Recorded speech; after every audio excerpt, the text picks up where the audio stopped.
Welcome to MINDSHOCK. This is your host, Bruce McGuire. And you are listening to the Columbine Conspiracy Series. This is episode 19, Smoking Gun.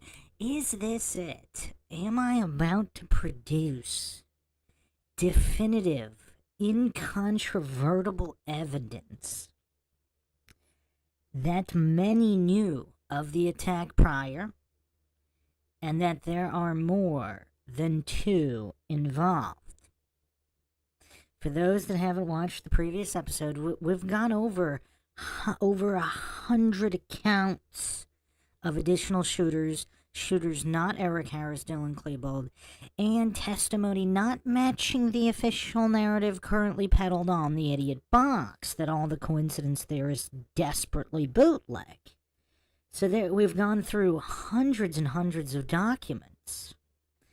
Now, who's ready for some bombshells, for some mind shocks, for some smoking guns?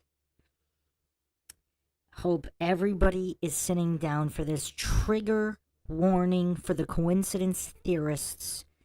No amount of mental gymnastics is going to help in facing the incontrovertible evidence about to be presented. So, there has been a lot released. Thousands of documents, the dispatch audio tapes, some of them have been released. 911 calls, some of them have been released, and I went digging, and here are the highlights from dozens and dozens of hours of what has been released.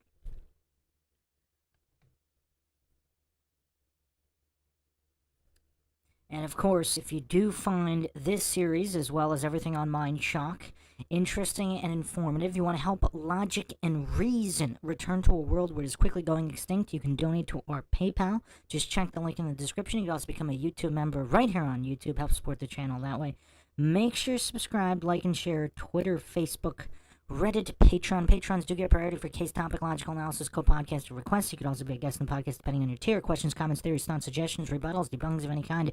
Leave them in the comment section. Unless you are here with us live, then you can drop any questions or comments in the chat. I'll try to get to all of them. You can also help support us by becoming a YouTube member right here on YouTube.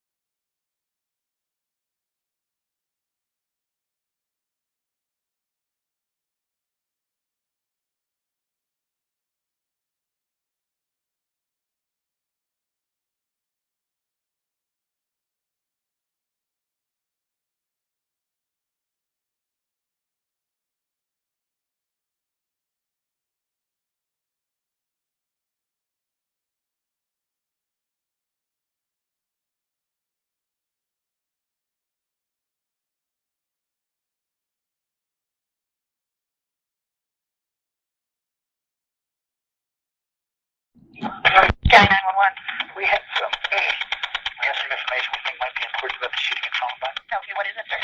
We know who the kids are. Okay, and do you have names? Yes. Go ahead with them.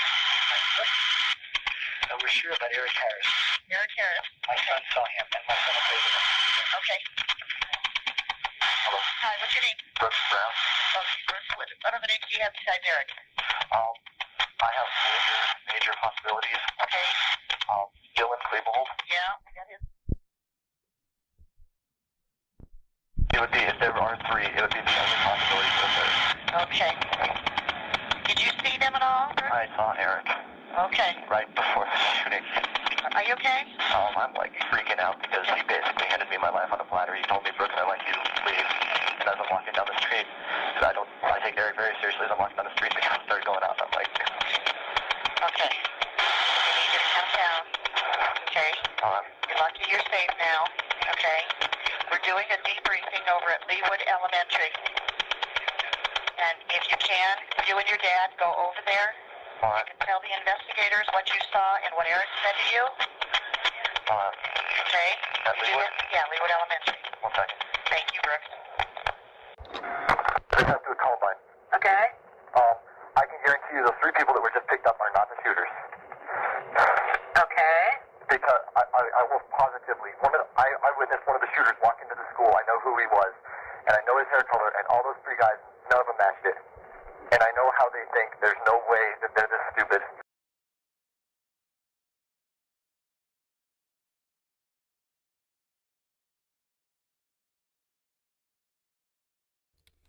Interesting statements here from Brooks Brown. These are the dispatch audio tapes released by Jefferson County August 7th, 2000.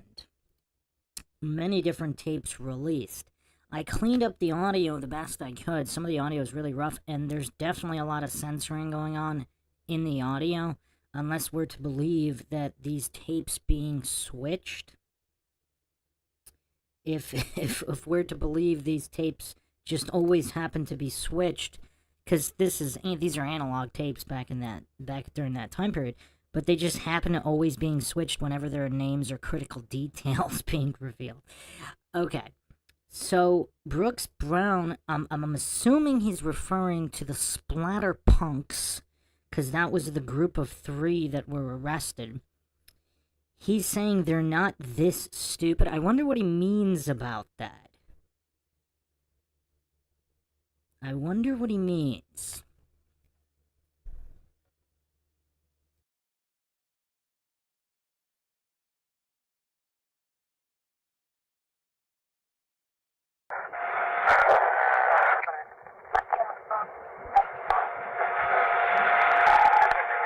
Okay. We'll let our SWAT team know. Can I get your name? My name is Brooks Brown. I've called a number of times. Eric is one of them. I know that. Okay, Bruce, can you phone number? 3 Cassidy en route to the... Yeah. All right, we'll let him know. Thank you. Okay. Bye-bye. We have some information on Columbine. Okay. 147, we got 9 just left that southeast door here. Familiar with the feature light booth of the auditorium?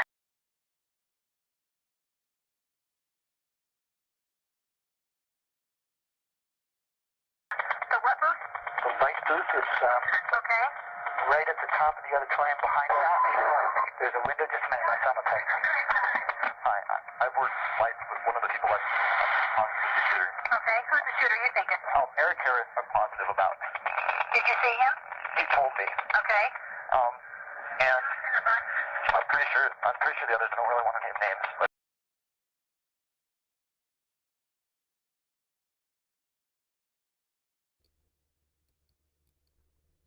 Okay, so the others, plural. I don't want to name names.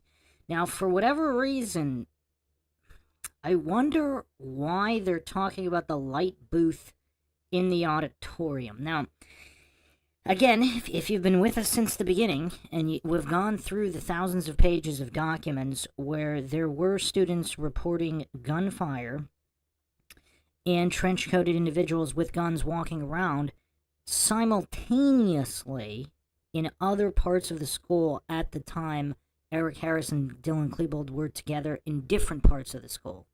There was activity in the auditorium. For whatever reason, Brooks Brown feels that it's necessary to inform them of the light booth at the top of the auditorium. And also regarding the others, plural, other than Eric Harris, the others.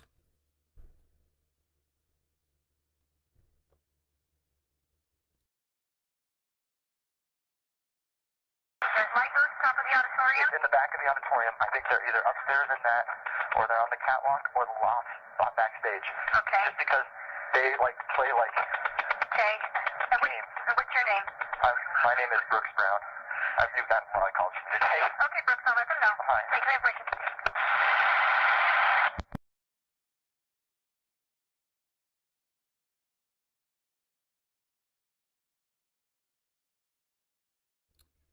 So that was Brooks' call. Very curious. Reference to others and specific reference to the light booth. Now, his voice does even. I mean, I don't know. It sounds like he almost laughed when he was talking about his encounter with Eric Harris. Now, some people can interpret that as possibly some kind of crying sound, but I don't know. Sometimes they can sound similar. He also seems to be, I don't know, a little bit calmer than maybe one would expect throughout all the calls. But let's continue.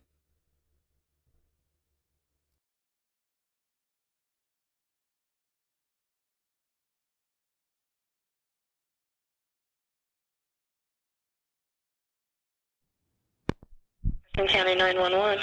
Houston County, this is Wayne Harris. My son is Eric Harris, and I'm afraid that he might be involved in the shooting at Columbine High School. It involves how?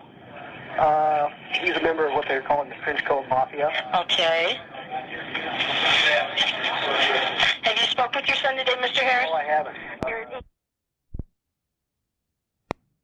Have they picked up anybody yet, or are they still? They're still looking for suspects. Okay. So they haven't picked up anybody. No. We do know there's more than one. And your son is with who? What gang? Well, they're calling them the Trench Coat Mafia. Trench Coat Mafia.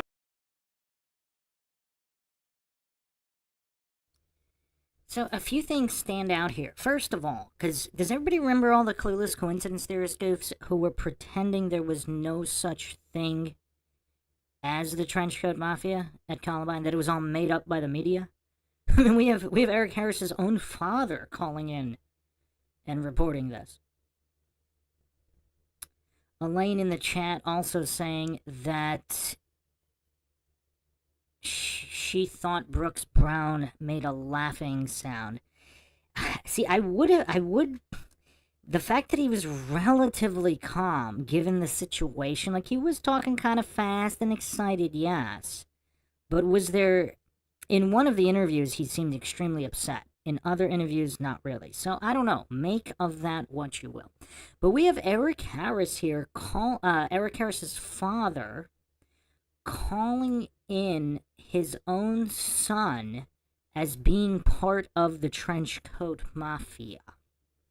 I mean, there are literally, I think, several books written about the myths of Columbine and how the Trenchcoat Mafia didn't even exist. I mean, that's the level of goofery the mainstream engages in, the mainstream propaganda, in order to shut down all of this. And as we go through more of these tapes, everybody's going to realize why. And it's big. Bombshell would be considered an understatement for what's about to happen. These tapes are being played in order of mind-shocking quality. So the most mind-shocking, obviously, I've saved for last, but we're building up to it.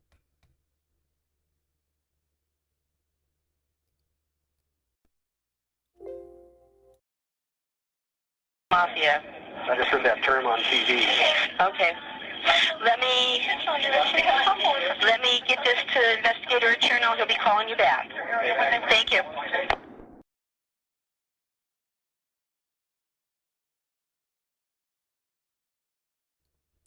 Another thing here, how calm is Mr. Wayne Harris here? He sounds like he's ordering a pizza. Does anybody find that odd?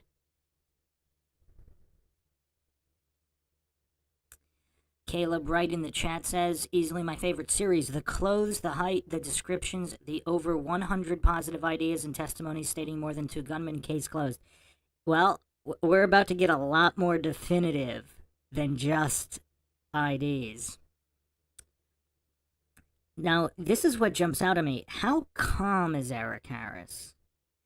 So his son could very well be dead at this point, and actually, supposedly he was at the time of this call, which was 1 or 2 hours after Harris's alleged death. So, about an hour, somewhere around there. So, Yeah, this is curious exactly how calm he is. I've never heard anybody this calm. I mean, even people calling in random. The one I guess you'd call positive thing about all of this, just listening through the countless hours of the audio here in the dispatch, there were a lot of people calling in to volunteer and help, bring food for all of law enforcement and people fielding calls and tips. They sounded more rattled than Wayne Harris here. They were just volunteering to bring some food, and they were distraught about what was going on. People people 1 or 2 or 3 towns over that didn't have anybody directly involved were more distraught than Wayne Harris here. Miranda in the chat says maybe his dad was expecting something like this. Maybe, but okay. Some people allege that Wayne Harris, because he's high-ranking military, that all of this started at an Air Force base in New York State, where the Harrises originally were from, and that Harris had his son intentionally involved in some kind of MK Ultra programming. I do not claim that, because this is MindShock. I do not claim anything is true or untrue. The motto here, of course, is the only thing we know for sure is that we don't know anything for sure. Court of Public Opinion in the chat says Wayne Harris knew way more than everybody else about his own kid. So if Wayne Harris was directly involved, now, if Wayne Harris is innocent of any involvement, you would still, even if he expected something, just the level of calm, it sounds like he's ordering delivery on a random day. Like, there's just nothing in his voice at all, any kind of emotion.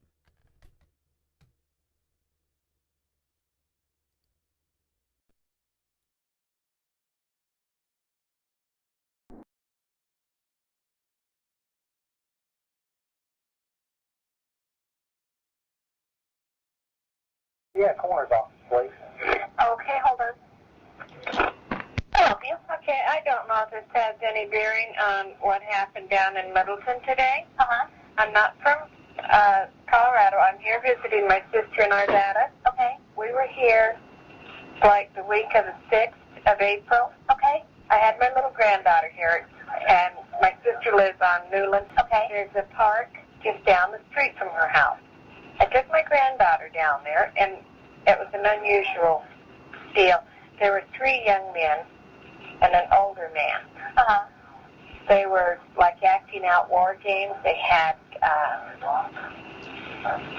like machetes, but they were made out of plastic. They were wrapped in duct tape. Okay. But their dress is what caught my eye. They had the black camouflage, with the gray through it. Okay. Ma'am, this is considered suspect information, and we're having our investigators phone back people when they have this kind of info. Okay. So, what's your name? Donna Pfeiffer, Pipher. And Donna, what's the phone number to reach you at, ma'am?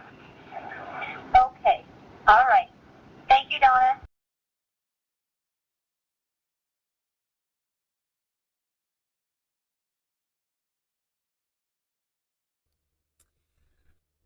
Okay.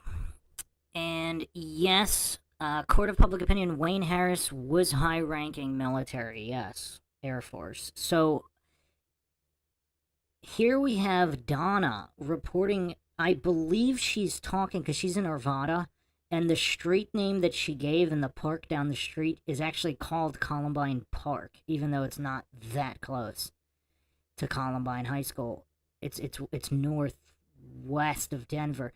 Anyway, this park is actually one of 2 locations where a diversionary bomb device was found. So she's saying here that in the days prior, there was a war game exercise. Now, what jumps out here? 3 younger guys with an older man. Is this the handler? Is this the guy that Jen Small reported in his 30s? An early balding guy in his 30s, who was right outside the door.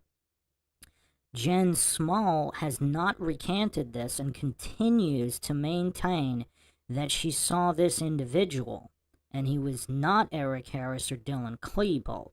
Here we have on the official dispatch audio tape, this is tape 15 at 2:44. The call ended. So this is somebody calling in who is witnessing war games at the site of a park where a diversionary bomb device was found.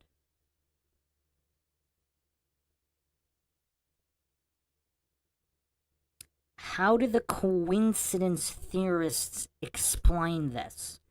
And I hope everybody's sitting down because we're just getting started.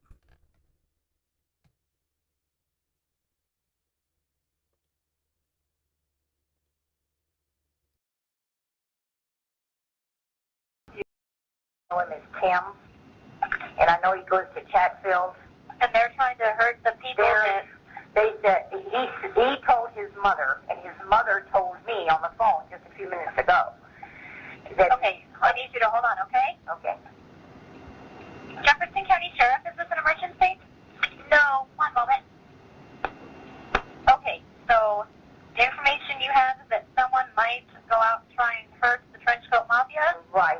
Okay, hold on one moment, okay?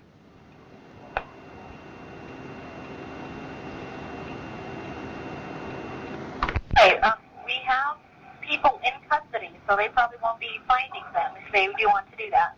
Beg your pardon? We have people in custody, so they won't be finding those people to hurt them. Okay, well, I just felt like that I should call after this kid made that statement to his Right. mom.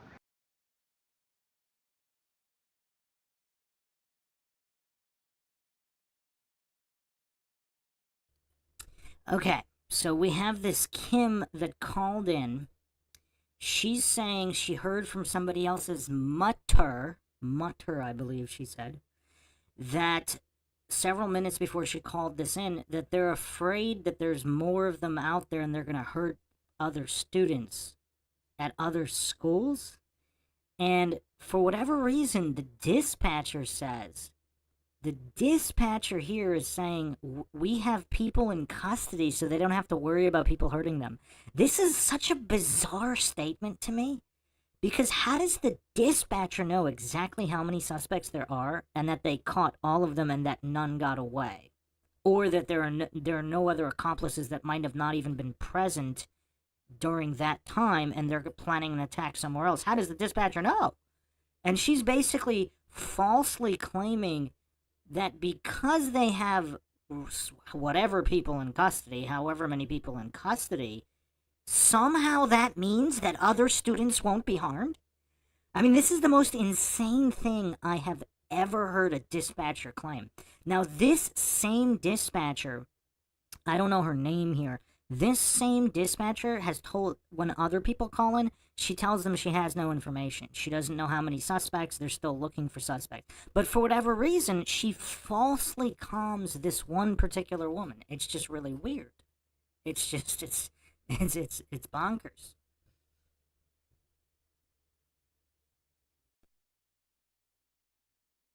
And obviously the statement, we have people in custody. Who do they have in custody? Chris Morris?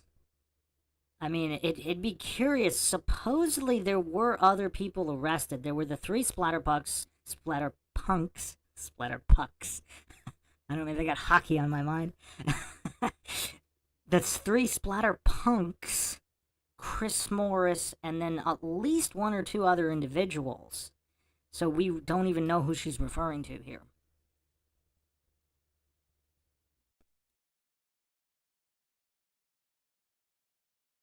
Well, most of them, we have them in custody. Very good. Thank you. Thank you. Bye.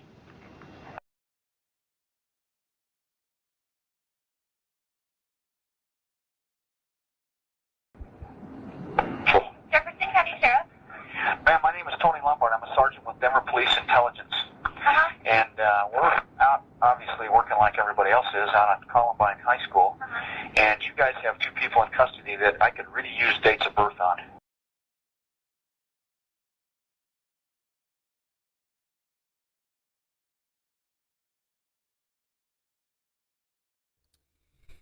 So, first of all, how often do people even reference police intelligence? Because local PDs do have intelligence units, just like military intelligence units, etc. That's not really something that's commonly referred to. So, this guy's calling in, he's Denver Police Intelligence.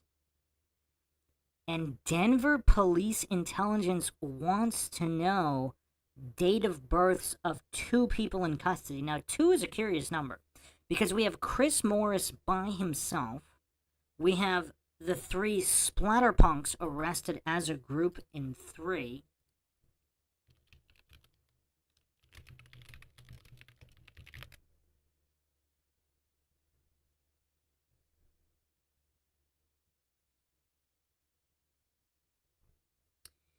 I don't believe there was a group of 2 arrested.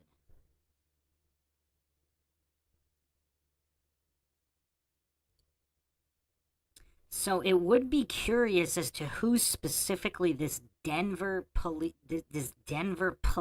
intelligence agent was looking for.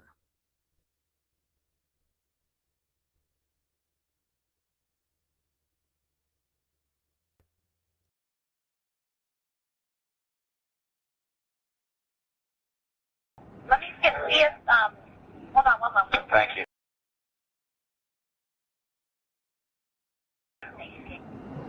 Jefferson County Sheriff, is this an emergency? No, I'm just trying to get some. Jefferson County Sheriff, is this an emergency? I need to inquire about the children that have been shot today. You need to call 982? Same bag. I'm an internet user for Collins, and I just came across some information regarding these little shootings. Okay. I didn't know if you had that information, needed it, what, but I figured I'd give you guys a What call. is it that you found, sir? Pardon? What is it that you found, sir? There's some stuff posted on some AOL message boards stating the date and the place that an implied attack would be made. Okay, let me get your name and number. Okay. My name is Zaim, Z-A-I-E-M. Last name is B-E-G. And my phone number is... I'll have an investigator. I don't know if it'll be mine, but I'll put you in the stack.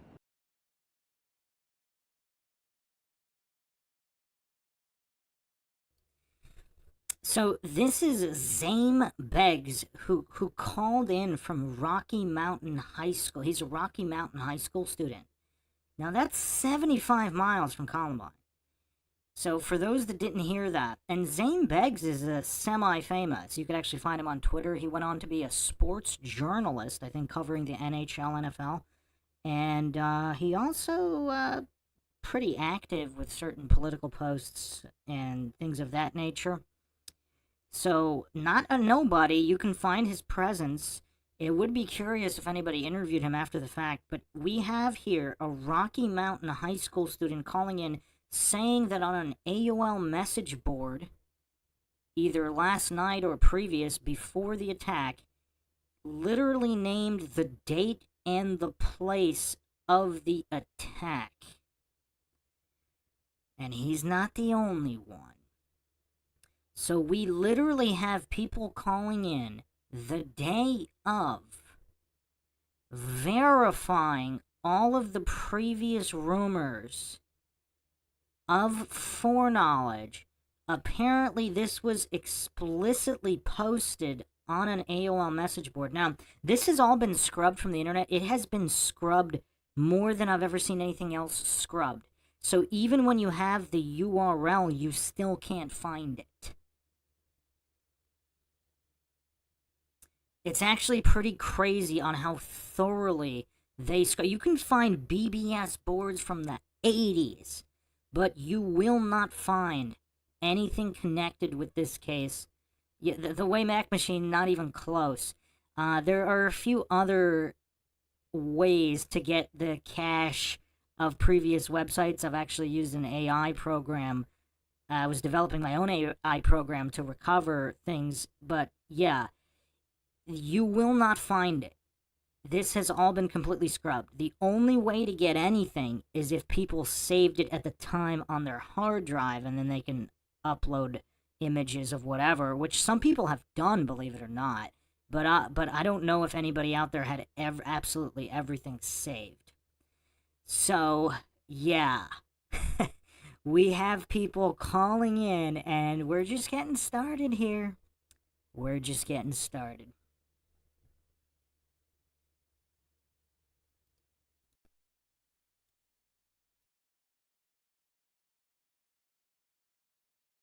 Okay, thanks very much.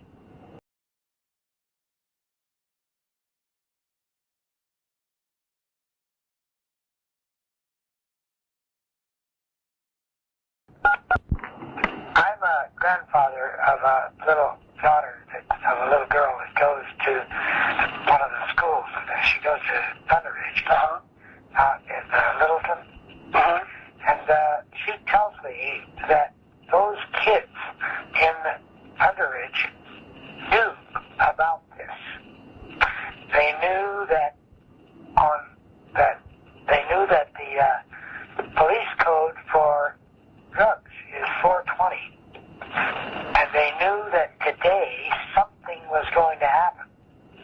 And they know that there are those kids that wear the trench coats, and that they are sold at Park Meadows.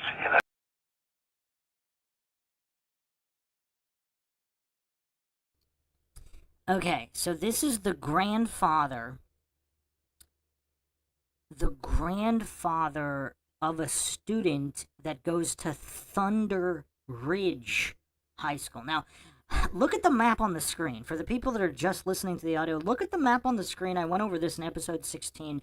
All the other planned attacks that morning and attacks that occurred before and after, right around the time of Columbine. As if it was a coordinated attack planned out through message boards online as on a national scale, and even there were even incidents in Canada. So this is the grandfather of a Thunder Ridge student. Now, again, for the people that are unsure of what this is, these are the dispatch tapes released by Jefferson County. I have the timestamp on here and the tape. So he's stating that his daughter heard about this prior. He's saying that many students knew about this.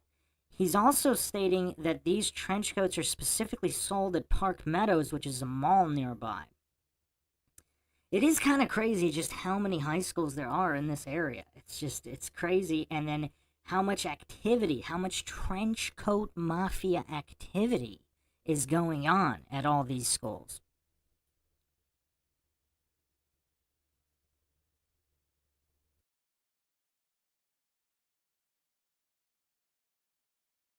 Store that is being guarded now by 2 armed guards, but that those trench coats are sold there. And they knew that today, the police code for drugs is 420. And they knew that today something was going to happen. And they know that there are those kids that wear the trench coats, and that they are sold at Park Meadows in a store that is being guarded now by 2 armed guards, but that those trench coats are sold, they're black coats, and they're sold at Park Meadows. Okay. And that the whole school system in Littleton, all over the school, Littleton High, Thunder Ridge, all of them, knew that something was going to happen on 420.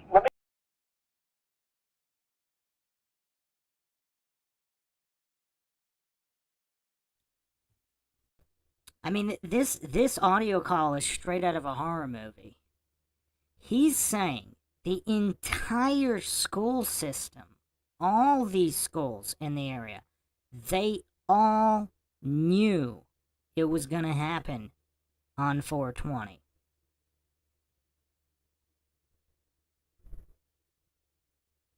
So was this really some kind of a coordinated attack where just about everybody in the know? So this is probably, I would guess, probably less than 50% of all the high schools knew.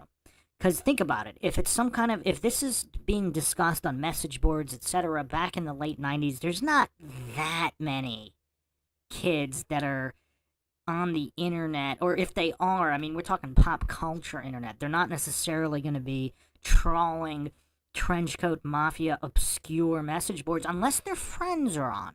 If their friends know about it. We're talking about the Doom gamers. So out of the entire population of all the high schools, when he's saying they all knew, I don't take that to mean like every single student knew.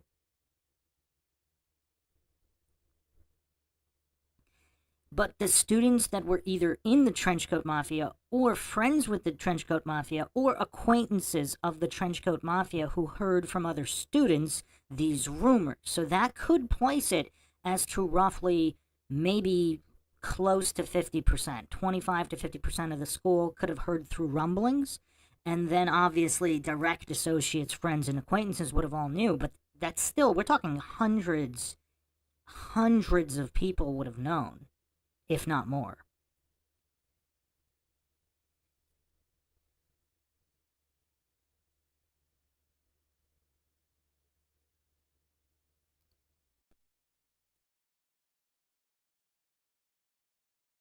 Get your name, please. I can't give you my name. Okay, then at this point, we can't do anything about it. We've got so many people calling in here for information. Hold on.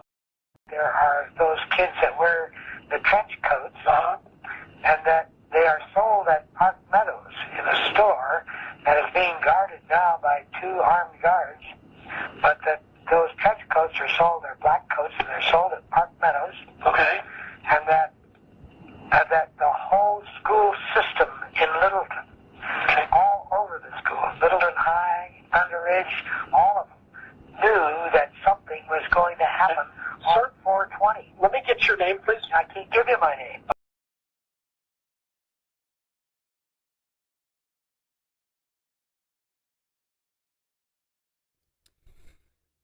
I mean, you can tell how serious this guy is. This guy's claiming to be the grandfather of a student, and he does sound old. He does sound very old. He says, I can't give you my name. How scared is this guy? The Court of Public Opinion says, how hard did they have to work to scrub all this info?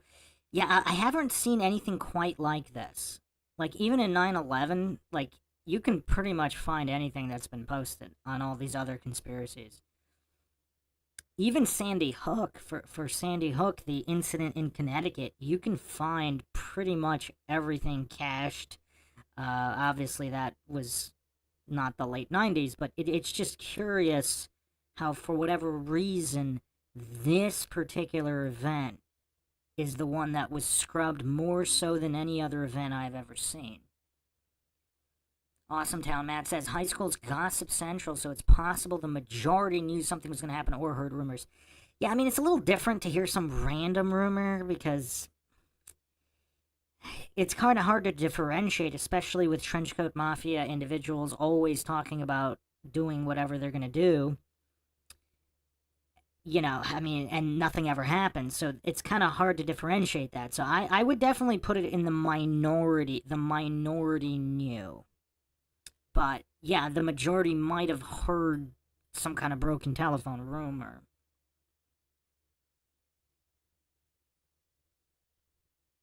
So this grandfather, I mean, this is one of the most damning testimonies. You could hear in his voice how serious he's about it. The entire school system knew.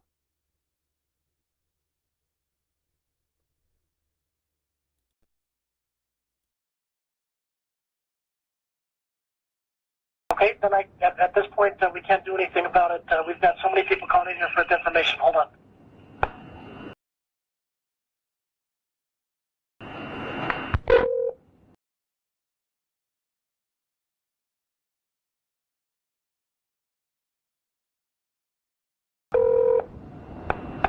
Your emergency? I didn't say it was an emergency. Okay, how can I help you, ma'am? I was watching MSNBC. I'm an attorney in Washington, D.C. I work in law enforcement. Okay. And I'm familiar with gang-type related... Can I get your name and number? Kimberly Sarish, Z as in zebra, A-R-I-S-H. Your phone number?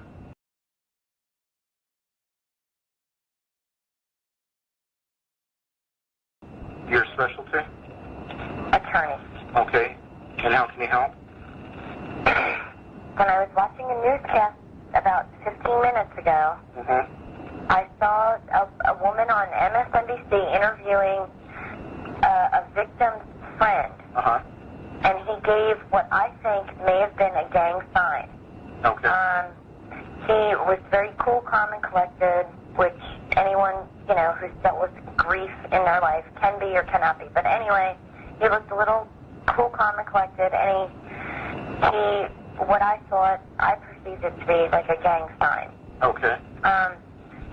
What I would suggest is to just review MSNBC's news coverage between, 10:40 and 10:50 Eastern Standard Time. Okay. An interview with this kid who was in the hospital with one of the victims whose last name starts with an M. I can't remember what the guy's last name was. Okay. But Let me go ahead and forward this information to our investigators. They'll be giving you a call. okay. Okay? Thank you. Thank you.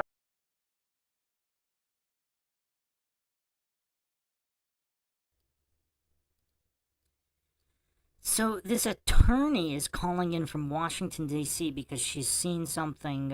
Apparently she works with gangs.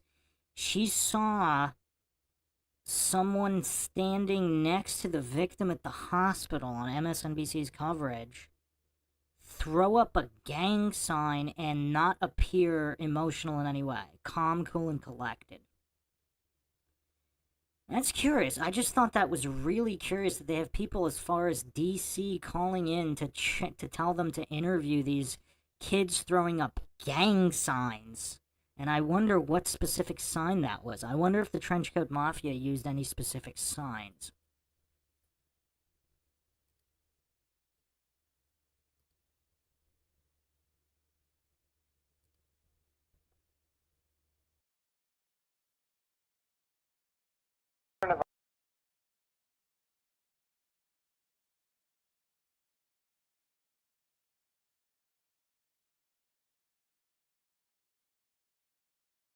We'll let them know. Right, we have one car still up north, and that's Carpenter and Marnelli. Yeah, I told them, we're primarily going to respond on anything here, but we're going to be cover basis on anything. Everybody else is south, right? Yeah. So that's the standing order that's out, and there's a teletype set on it. The lieutenant saw it, but I just wanted you to know, so whoever comes in for like the overnight, they know that they've got some outside agencies that are going to cover them directly. Okay. And that's good through tomorrow morning, if not longer. Okay. All right. Well, tell them thanks, and we appreciate it. And You're running your own CP over there, I know. So we'll most probably use them. We've got about 100 teletypes nationwide already here, so. That says what? To dispatchers, deputies, everything. Condolences, you name it. Really? We got 4 separate files going. One for suspect information. Okay, 1857. Guess these guys are well known in the Midwest and shit, and all these agencies are sending intel information and crap on them. So if we didn't know about them, I guess they do exist. So yeah. And two other agencies got phone calls saying something was going to happen today. So.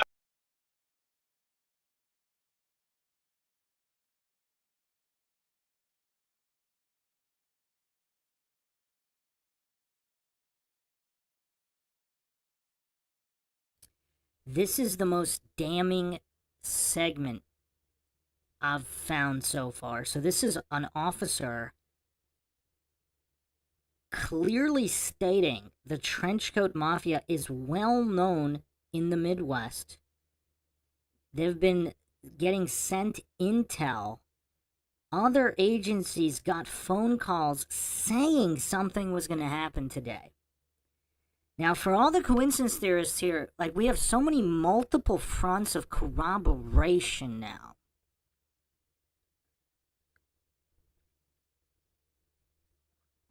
So, not to mention, so we have kids, high school kids, as far as 75 miles away, calling in that this was being openly discussed with time and place.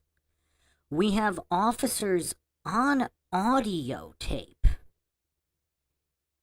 officers on audio tape confirming that at least 2 other agencies were aware of this planned attack.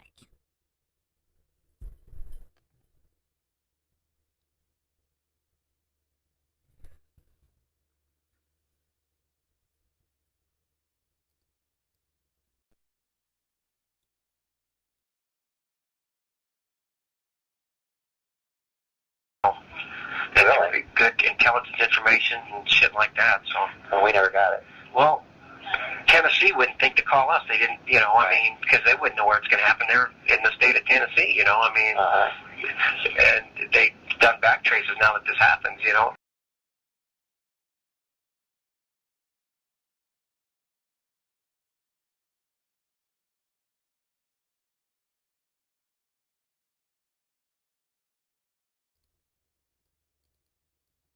So again, for anybody who hasn't seen episode 16, these are all the attacks that occurred around the same day, within days or weeks. They're saying that this particular officer on audio is saying the trenchcoat mafia is well known in the Midwest, and that agencies knew this was going to happen. Even students were talking about this openly in the documentation, like Brianna Casa's statement here.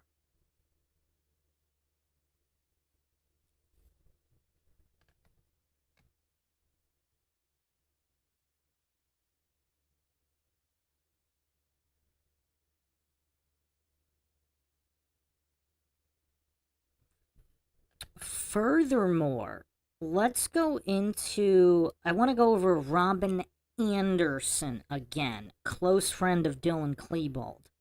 Let's go over her statements real quick here, just for some context, or some additional context for the coincidence theorists. Document 10,623. The topic of conversation then shifted to the Columbine High School prom, which was held the previous Saturday.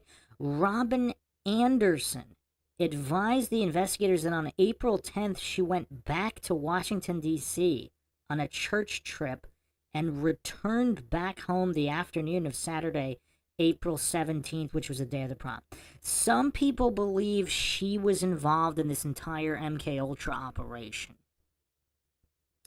So, again, possibly without even direct knowledge of her main personality, because if she was MKUltra, she might not have even known exactly what she was doing. Obviously, if you haven't checked out the previous episodes, she bought guns from Department of Defense contractors with high levels of clearance, which is a little strange out of all the people to buy guns from. So, anyway, let's continue here.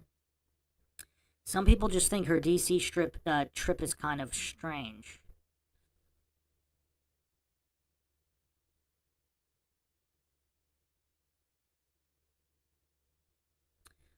Document 10,624. She further confirmed that Eric Harris did not go to the prom, but did go to the after prom at Columbine High School the previous weekend. She stated that for most of the night, Eric Harris, Dylan Klebold, and Chris Morris spent the time at the casino where they would gamble. So, some people actually think there were devices planted that night of the prom. So, okay, if you're a high school kid and you're spending the entire night hanging out together, what does everybody think Eric Harris, Dylan Klebold, and Chris Morris were talking about that entire time?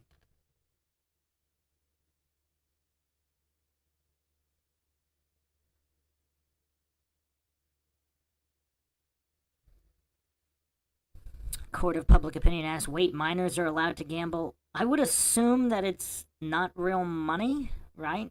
if it's some kind of after prom party, I would assume that it wasn't for money. It was for, whatever, chips or prizes, however they do it.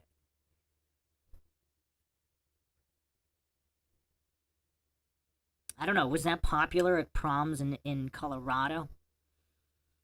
Yeah, I would not assume it was real money, but what does everybody think high schoolers are going to be talking about spending the entire night or most of the night, according to Robin Anderson.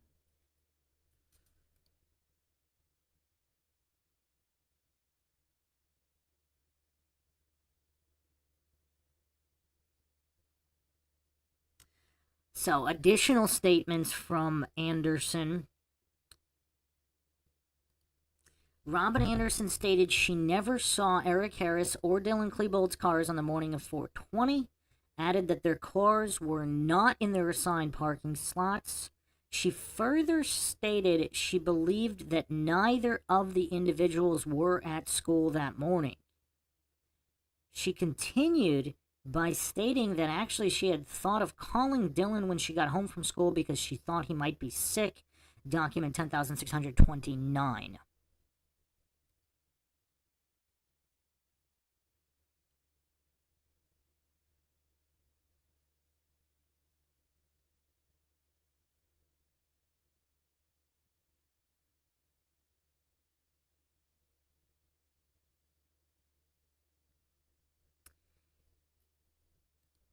Document 10,631.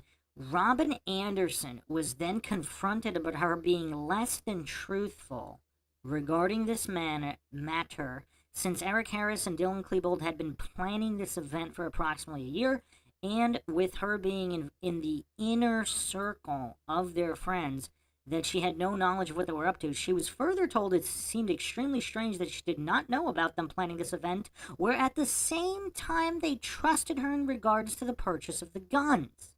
Robin Anderson stated she did not know they were planning or even knew how long they were planning this. She stated that's how she could tell that's all she could tell the investigators since she did not know anything else, and she was not here in an attempt to protect anyone since there was no one left to protect. Interesting statement. It was then implied to Robin Anderson that perhaps she was being less than truthful in order to protect herself, with her replying that she did not know anything about it. So the investigators thought she was lying. I guess that's how that reads.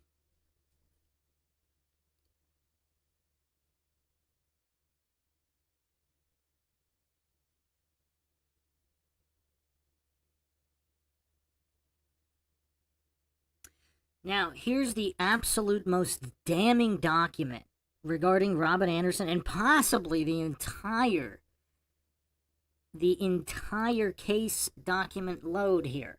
This is document 10,635, also featuring the largest redaction I've seen out of all the thousands of documents.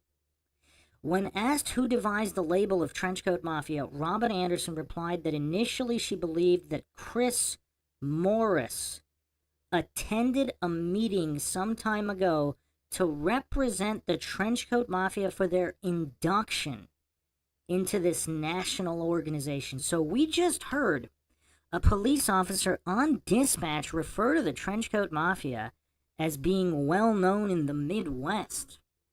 We have all these attacks across the United States, planned, some partially executed, and Canada as well. Now, for whatever reason, Robin Anderson in document 10,635, also featuring the largest redaction, says that she believes that Chris Morris attended a meeting representing the Trenchcoat Mafia for their induction into this national organization. Now, you know what's why does she believe this?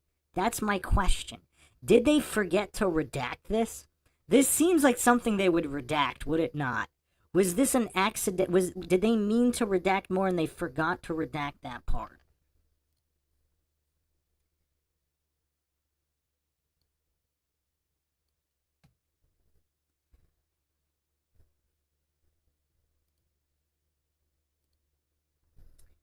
And again, according to her own statement, Eric Harris and Dylan Klebold were spending basically the entire after prom party together. What were they discussing? She then stated that no one else from Columbine High School attended this national level meeting and that the name Trenchcoat Mafia was just adopted by that group at her school. So is she saying that there's a real national Trenchcoat Mafia, Chris Morris is part of it. Everyone else just uses the name but isn't an official member. So according to the document here, once again, this is document 10,635 for all the coincidence theorists to verify themselves. She also stated he wears a very dark green colored beret that looks black. She stated that as far as she has been told by Chris Morris, he is the only official member of the Trenchcoat Mafia, and that she feels he looks down on the others since they are not official members. That is curious. So that's why the dispatch audio is so bombshell here, because it basically backs up all of this.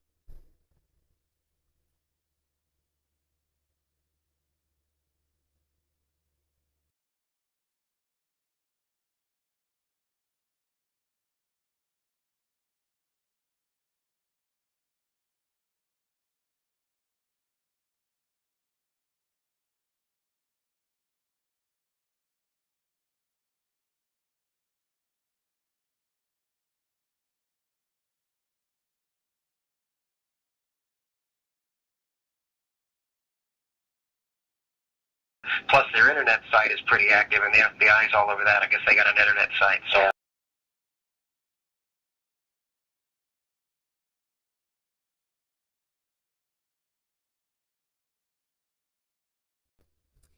They have an internet site that the FBI is all over. They have an active internet site. Interesting. And again, we have other people and other students calling in tips about this site. I don't know if it's about this site specifically. Do they have a dedicated site plus an AOL message board? I mean, it's difficult to ascertain here. But this is quite mind-shocking. Awesome Town Matt says, did any of the other attacks involve the Trenchcoat Mafia? Some of them involved students who wore trenchcoats, and Trenchcoat Mafia is mentioned, but not a lot. It's kind of unclear. You can check out episode 16. I go over each and every one of those incidents.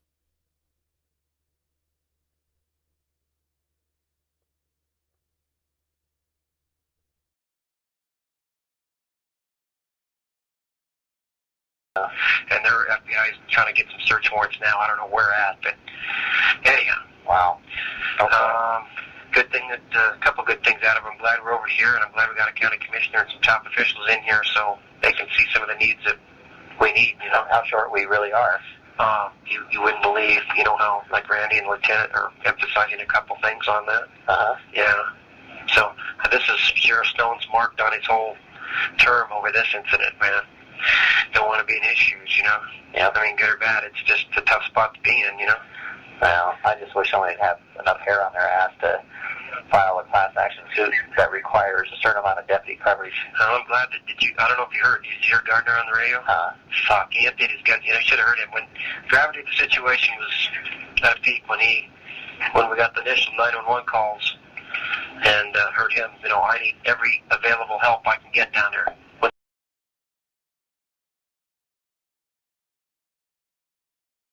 somebody says that, you know, that's somebody who's usually a pretty calm guy, you know. So Carla just kind of had to blow him off to get help. She couldn't get back to him, you know. Didn't know where he was for like 30 minutes, so she's all shook up. I said, hey, you did what you got to do.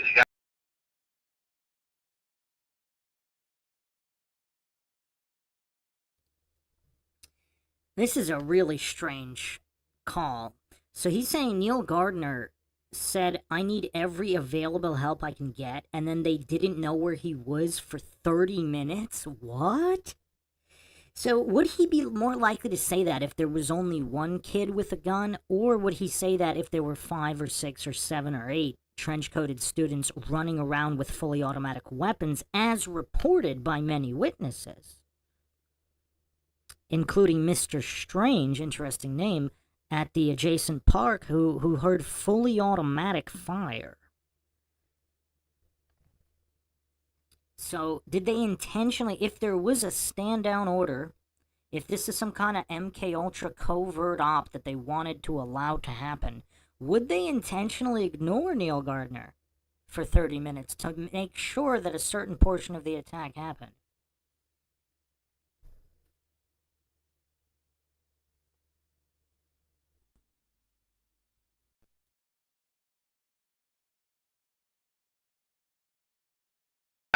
you got to call for long guns and stuff. You do what you got to do, you know? Yeah. Just shake it off. I mean, God, you know, when I saw Channel 9 go live and I heard you guys, I'm thinking, I thought, man, this is, you know. Yeah, you guys have enough help in there? Yeah, we got the plan in effect now, so there's been, like, you got a Lakewood commander, we've had, you name the agency, and they've been here or are here. Really?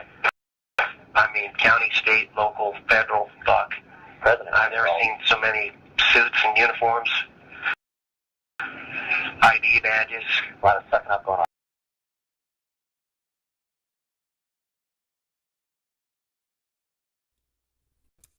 That's curious. There are federal agents on the scene.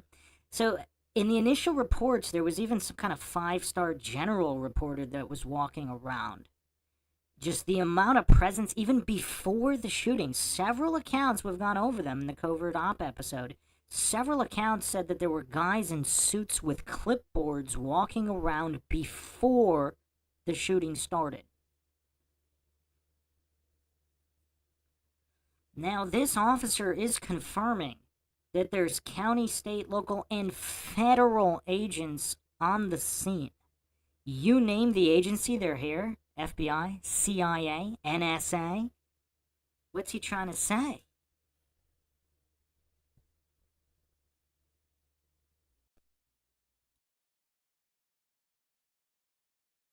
There, I imagine, too, huh? You ain't gonna kid. Yeah. So, but I told Mike Potter, I said, man, I still gotta keep my bread and butter guys informed. I work with these guys daily, you know. Same with the fire department. Well, everything's handled. Ship just, coverage. I mean, yeah. it's scene coverage-wise and ship coverage-wise. Sounds like people are going to be working late here, at the very least. Okay, 1990. Okay. All right. Chat to you later. See you. Bye. Bye.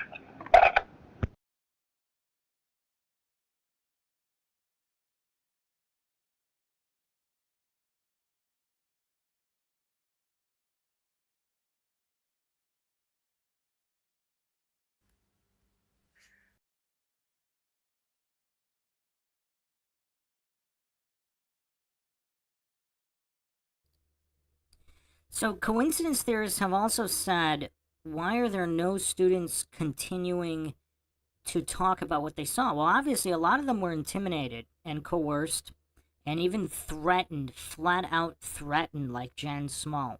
Now, Kristen Long Kruger continued to speak out about this. She saw Robert Perry, like countless others, and this is an interview, September 15th, 2019. Let's see what she says.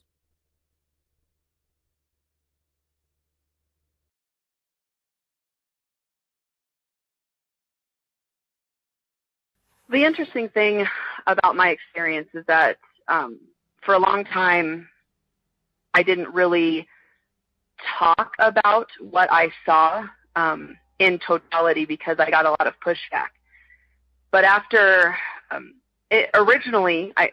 my original report, I identified the person who shot at me because where I was running out of the front of the school, and where I was exiting was in front of 2 sets of fire doors that had already locked and sealed because the fire alarms were going off. And the 2 recognized shooters were at the opposite end of the school. And this is according to the sheriff's report that was released. My experience is that when I was exiting the school, I heard an audible voice in my head tell me to duck. And when I did, a bullet flew over my head and shattered the door that I ran out of. And I had recognized and processed information while I was exiting the school because I had tunnel vision, so I was panning to see. And in my tunnel vision, I saw the person who was shooting at us in a hallway in front of those doors. I identified him to law enforcement, as did over 100 other people who made statements similar to mine about who they saw, where they saw them. And that my reason for including it in my book, other than the fact that it's my story, is because that was one of the things that led to a difficulty in me healing, because I knew that the person that had come after me and tried to kill me was not, or was still out there.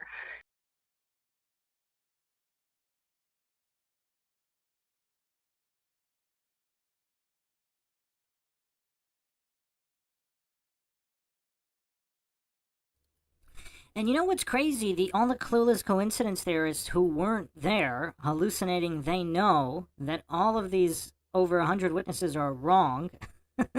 But all the witnesses who saw only Eric or Dylan, they are correct, and everybody else is wrong. So the fog of war only applies to those who didn't see whatever was reported on the idiot box. The name, she says, is in the documentation. Although it's redacted, you can match it up. It's Robert Perry. And so Jen Small actually said she saw the older guy. And she has been actively threatened. And we'll be getting into that in future episodes. But Court of Public Opinion, have you heard this entire series? I actually go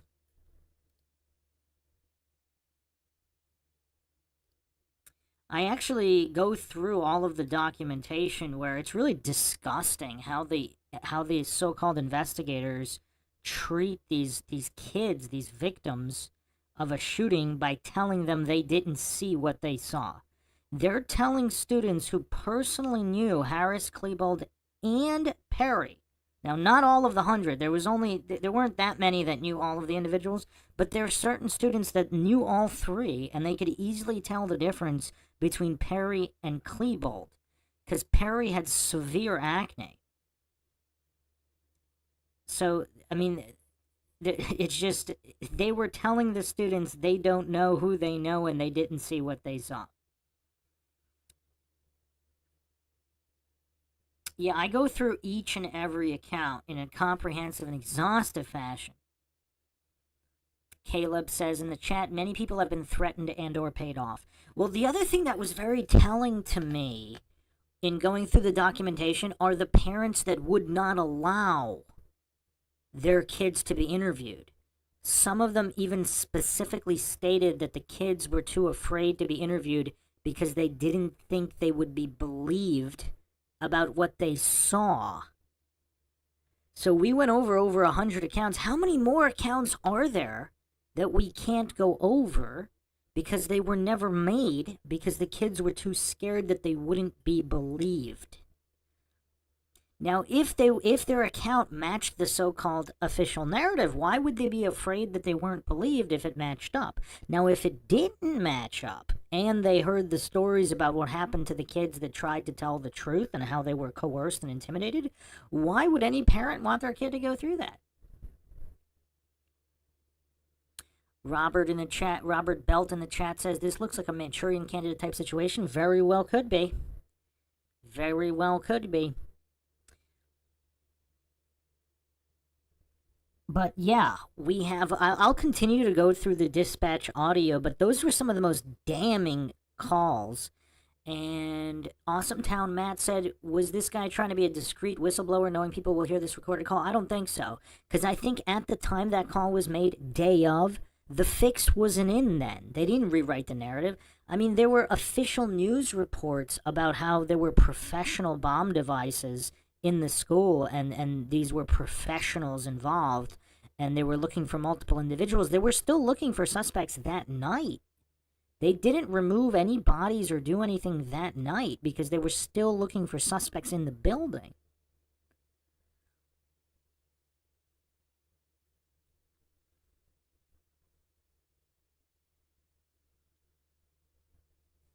So I don't think anybody was trying to be a whistleblower the day of because the narrative wasn't set that day. They started pushing the new narrative. It was rewritten within 48 hours or so. Yes, Caleb, I talk about that as well. The handwritten reports are completely different than the typed up reports from the investigators interpreting whatever. So, the handwritten notes I would call the accurate ones. Everybody's stories seem to change between the handwritten statements and then the typed up statements, the statements that were typed by the investigators. Very, very telling, of course. But that's it for the bombshells of these. I have plenty more episodes to come. There's plenty more to uncover. But the fact that this audio was available from the dispatch one can only imagine what hasn't been released. I mean, there's thousands and thousands of documents, videos, including the CCTV, the security video from the library hallway, and the security tapes from the administrative office area. And there were also cameras overlooking the parking lots. Now, the parking lot cameras, there's some confusion on whether or not they only recorded at night, but the administrative hallway and library hallway cameras were always recording. Those tapes have never been released. Make of that what you will. Hope everybody found another edition of MindShock True Crime in the Columbine series interesting and informative. If you want to help support the podcast, you can donate to our PayPal. Check the link in the description. You can also check us out on Twitter, Facebook, Reddit, Patreon. Make sure you subscribe, like, and share. You can also become a YouTube member right here on YouTube. Help support the channel that way. This is Bruce McGuire signing off. Catch you guys next time.